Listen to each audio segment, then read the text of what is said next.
सांगली जिल्ह्यातील खानापूर तालुक्यातील विटा नगर परिषद विटा या हद्दीतील सर्व विटेकर नागरिकांना नम्र आवाहन करत विटा नगर परिषद प्रशासक डॉक्टर विक्रम बांदल, मुख्याधिकारी श्री विक्रमसिंह पाटील, उपमुख्याधिकारी श्री स्वप्नील खामकर यांनीही आता विटेकरांची खबरदारी घेत विटेकर नागरिकांना आवाहन केले। शहरात रोगराई पसरू नये यासाठी दक्षतेचा उपाय म्हणून हिवताप, डेंग्यू, चिकनगुनिया, स्वाइन फ्लू व इतर साथीचे रोग टाळण्यासाठी खालीलप्रमाणे नगर परिषद मार्फत जनतेस नम्र आवाहन केलं।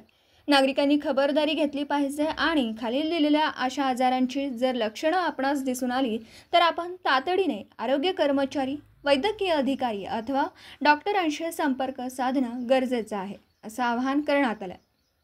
हिवताप, मलेरिया लक्षणं: थंडी वाजून ताप येणं व नंतर घाम येणं, ताप उतरणं, मळमळणे तसेच उलट्या व डोकेदुखी अशी लक्षणं काही रुग्णांमध्ये दिसून येतात। अशा रुग्णांना त्वरित आरोग्य वैद्यकीय अधिकारी डॉक्टरांशी संपर्क साधणं गरजेचं आहे। 1. हिवतापाची लागण डासांमार्फत पसरवणाऱ्या अतिसूक्ष्म अशा हिवताप परोपजीवी जंतूंमुळे होते, त्यामुळे डास चावणार नाहीत याची दक्षता घ्यावी। नागरिकांनी उघड्यावर झोपणं टाळावं, झोपतेवेळी मच्छरदाणीचा वापर करावा। 2. आसपासचं पाणी साठून राहणारी ठिकाणं नष्ट करावीत जेणेकरून डासांची उत्पत्ती होणार नाही। 3. साठलेल्या पाण्यावर जळके आई तेल पाठवा, रॉकेल टाकावं। 3. साठलेल्या पाण्यावर जळके तेल किंवा रॉकेल टाकावं, तुंबलेल्या गटारी वाहत्या कराव्या। 4. कोणतेही ताप हिवताप असू शकतो, म्हणूनच ताप आल्यावर नजीकच्या सरकारी दवाखान्यात हिवतापासाठी रक्त नमुना तपासणीसाठी द्यावा। 5. तपासणीअंती हिवताप दूषित आढळून येणाऱ्या रुग्णास त्वरित हिवतापासाठी सुमळ उपचार दिला जातो। 6. कीटकनाशक फवारणीसाठी येणाऱ्या कर्मचाऱ्यांना सुद्धा विटेकर यांनी सहकार्य करावं।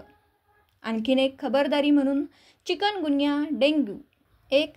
चिकनगुनिया व डेंग्यू या दोनही रोगांचा प्रसार एड्स इजिप्टाय नावाच्या डासामार्फत होतो। 2. या डासाची उत्पत्ती स्वच्छ साठलेल्या पाण्यात होते, उदाहरणार्थ रांजण, माठ, पाणी साठवण्याच्या टाक्या, पाण्याचे हौद, कूलरमधील पाणी, रिकाम्या बाटल्या, यामुळे या आजाराचा प्रसार होतोच। तर याची इतर लक्षणं: 1. ताप, डोकेदुखी, मळमळ, अंगावर पुरळ येणं, सांधेदुखी ही प्रमुख लक्षणं आहेत। 2. सर्व वयोगटात हा रोग आढळून येतोय। 3. दूषित डास चावल्यानंतर कोणताही हा रोग होऊ शकतो। वरीलप्रमाणे लक्षणं आढळल्यास त्वरित ग्रामीण रुग्णालय विटा किंवा प्राथमिक आरोग्य केंद्र विटा या रुग्णालयाशी संपर्क साधावा व औषधोपचार घ्यावा। तसेच स्वाइन फ्लू काय आहे?